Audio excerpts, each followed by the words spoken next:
yung asawa mo. Kesa hanapin niya si Brendan. Sana maghanap siya ng pagkakakitaan. Para gumanda ang buhay ninyo mag-asawa. Millie? Saan ka galing? Dranreb Lazarus. Sino yun? Yun ang ginagamit na pangalan ni Brendan.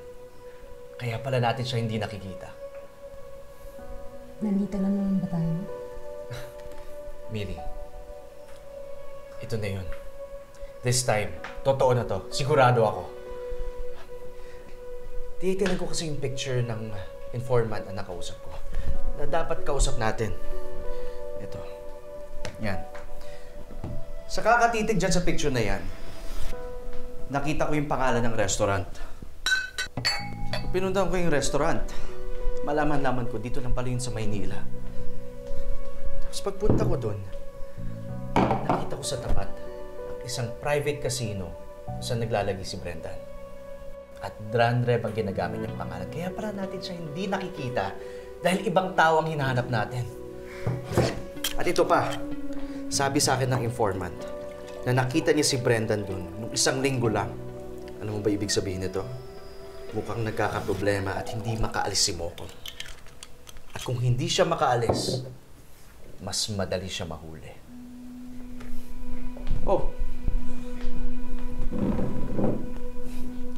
Hindi mo ba narinig yung mga sinasabi ko? Matutuntun na natin si Brendan.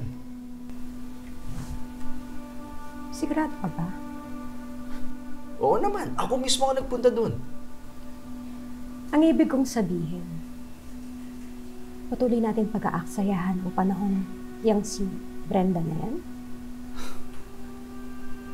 Ano ba pinagsasabi mo? Bakit naman hindi? May in-offer si Glenn. May opportunity sa Europe. Pwede tayong pumunta doon.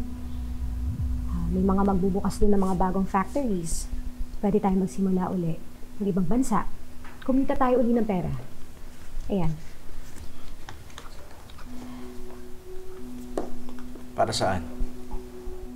Para bayaran ng mga taong naniningil sa atin? Para ipakita sa kanila na hindi tayo scammer. Millie, magkakandakuba ba ako para sa kanila?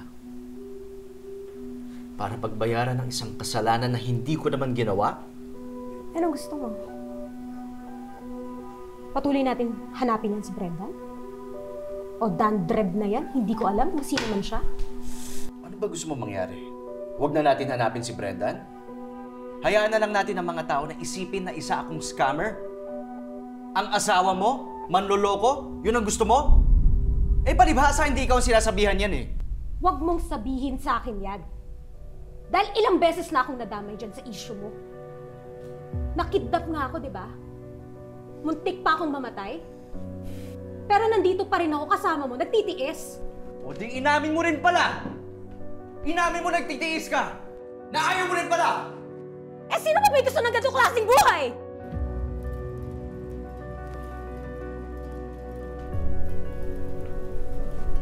Millie.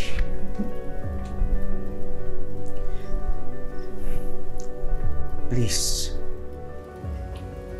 Kailangan ko talaga hanapin si Brenda. Kailangan ko patunayan sa lahat ng tao, sa sarili ko, na hindi ako masamang tao.